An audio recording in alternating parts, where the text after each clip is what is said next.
Since the 2018 premiere of the show, Kevin Costner has been the face of Yellowstone, embodying the character of John Dutton. Costner was a showstopper as the macho proprietor of the legendary Dutton Ranch. But now that he has appeared in 53 episodes, Costner has chosen to leave the part. Fans were shocked to hear this, especially because he was such a prominent character in the critically acclaimed series. Is there a reason Costner left the part for which he won a Golden Globe? What happens to Yellowstone if he doesn't? Stay tuned to find out more. A modest start. 1. Critics and fans were stunned when Costner announced he was leaving Yellowstone. The imposing proprietor of the desirable Yellowstone Ranch, John Dutton, was portrayed by him. You nearly couldn't tell it was based on genuine events, since Costner was so convincing as his role. Costner was perfect for the part. The two were a perfect fit for the Western drama genre. This may all be true, but Costner still had his doubts and bolted from the show without batting an eye. There have been rumblings about more personal motives, but many have assumed that escalating tensions behind the scenes were to blame for his quick departure. But you won't believe it when you hear the exact reason. Keep checking back as we unveil all the exciting details. Unlike most Hollywood actors, Kevin Costner is well known. He is very remarkable. Although he was born on a normal day in Linwood, California, on January 18, 1955, Costner spent his formative years on the streets of Compton. William Costner, a former electrician turned utilities executive, and Sharon Ray Costner, a charity worker, brought up their youngest son despite the tragic loss of their second son at birth. The dynamic ancestry of actor Kevin Costner is a product of his varied family tree, which includes German immigration to North Carolina in the 18th century and a plethora of other ethnicities, including English, Irish, Scottish, Welsh, and Cherokee. Kevin wasn't exactly a nerd growing up as a Baptist, but he had talent. His favorite sport was football, but he was also a poet, singer in the First Baptist Choir, and piano student. But fate was shaped by a single instant. Watching the epic, How the West Was Won in 1962, sparked a passion within him. The culmination of a lifelong love of westerns at Yellowstone National Park. As a teenager, he moved about California a lot because his father's job was always changing. You made new pals and lost self-assurance with each relocation. Graduating from Villa Park High School in 1973, Costner began methodically constructing his path after a winding journey from Ventura to Visalia, Mount Whitney High School, where he joined the marching band, and finally to his final destination. He even played baseball with Dennis Burt, who would go on to pitch in Major League Baseball at Villa Park. In 1978, he joined the Delta Chi fraternity and eventually earned a BA from California State University Fullerton. The acting bug didn't bite Costner until his senior year of college, and his destinies were far from over. Everything changed when he had a chance encounter on the plane trip home from his honeymoon in Puerto Vallarta. Richard Burton, the famed actor, is seated just a few rows away. When Costner was at a crossroads, he went to Burton for guidance before launching into acting. The reaction from Burton? Pull it off. With the unfaltering backing of his first wife, Cindy Silver, Costner delved headfirst into his acting career after agreeing to take a job as a marketing executive. He attended classes 5 evenings a week. However, he quickly came to the realization that marketing wasn't his own passion. He decided he had had enough of the corporate world after only 30 days. After that, it was business as usual, whether it was operating fishing boats, driving trucks, or showing starstruck tourists around the glitziest areas in Hollywood.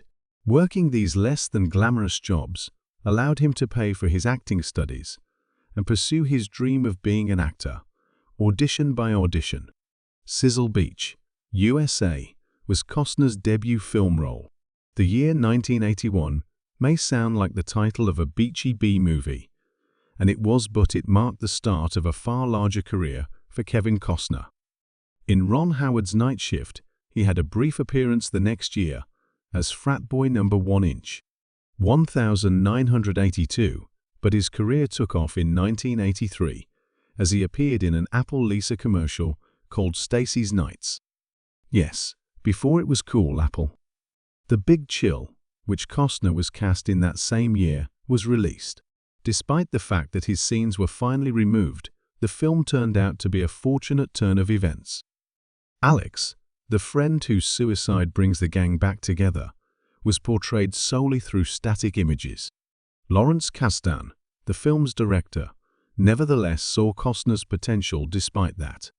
Someday, he would play a role in his life, he said. And as promised, he offered Costner the role that would launch his career in 1985's Silverado. The ascent continued steadily after that. Dances with Wolves, released in 1990, was the next major release.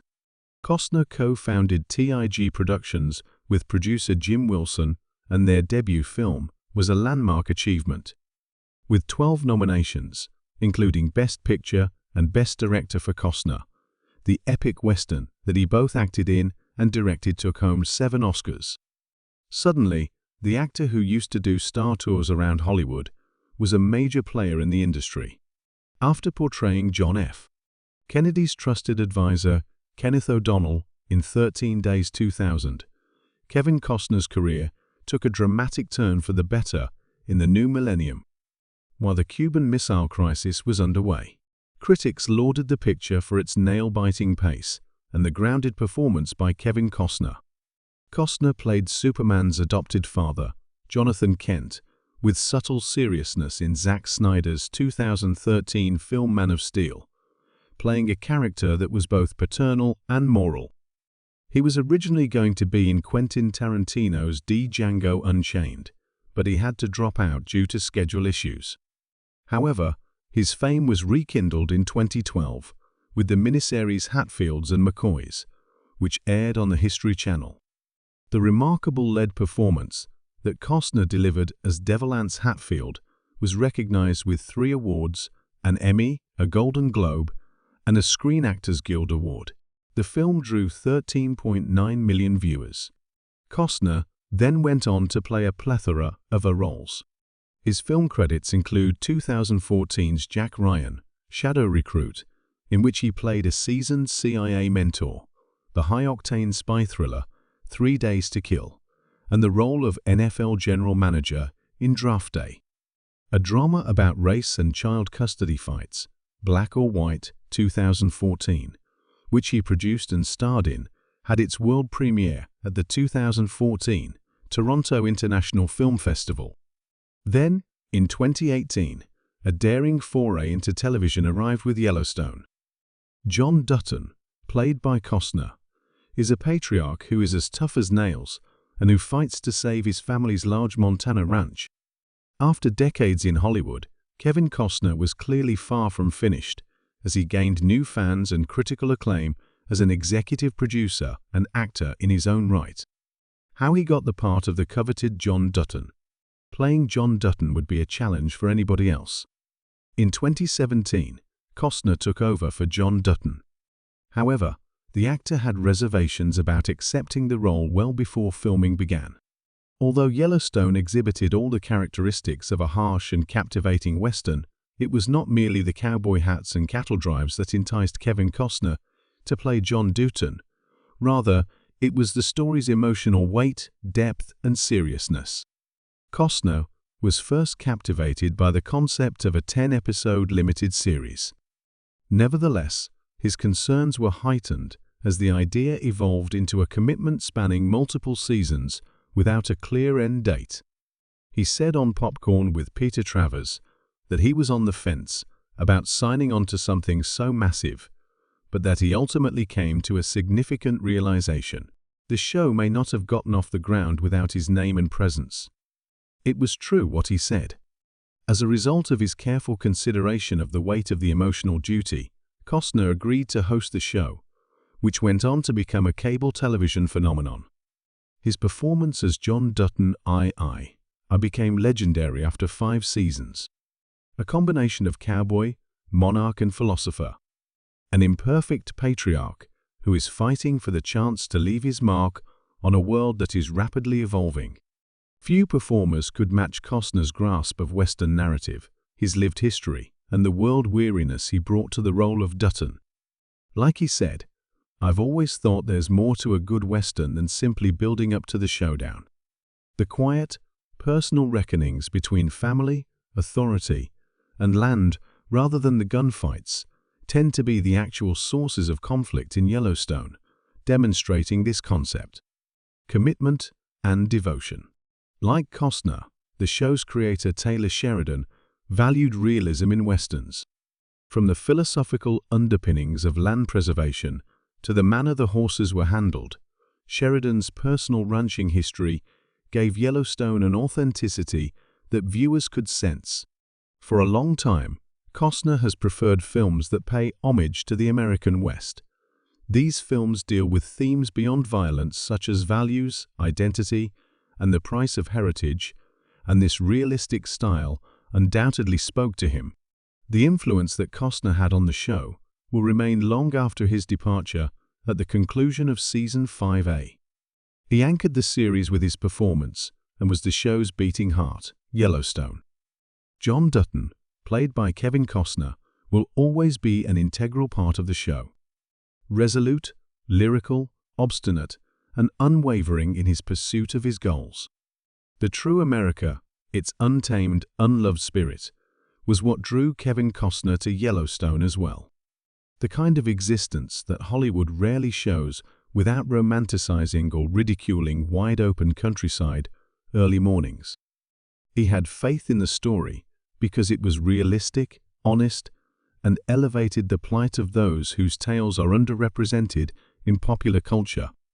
The same ethos is, in a sense, the thing that is attracting him once more, but this time he is on the outside. Horizon, starring Kevin Costner. It was thought that an American saga would be the next logical step in that line of storytelling. An expansive epic that would cinematically portray the spirit of life on the American frontier. The financial catastrophe of Chapter 1 cast a shadow over the entire narrative. The irony is now difficult to disregard. Horizon, Kevin Costner's long-awaited passion project, overlaps some themes with Yellowstone.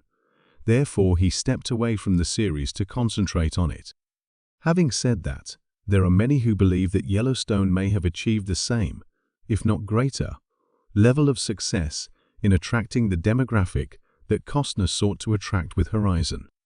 Some things do have a tendency of coming full circle, as he put it in his most recent remarks, that goes beyond mere sentimentality or tact. The guy understands he passed on a once-in-a-lifetime opportunity.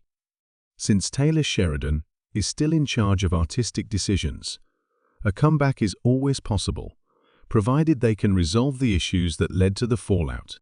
Sheridan, on the other hand, would have a challenging situation. It was nearly unfathomable to write out John Dutton in the middle of the novel, but Yellowstone has become its own monster. Even if it were to succeed without Costner, it would lack his charisma and charm. However, there is some wiggle room for a return if Dutton manages to survive 5B. A substantial return that echoes the show's enduring themes. Tributes, property, and continuity. And hey, we did see it. The first network series in decades to unabashedly target ranchers, working-class folks, and yes, dads who prefer boots to sneakers. Yellowstone and pull off prestige TV numbers. That is the America that Costner wished to pay tribute to. The wise people think he may get back on horseback now that his independent effort failed. Who knows if everything is in order with the script and the terms? Perhaps the story of Dutton is far from over. What made Costner decide to leave Yellowstone behind? 3.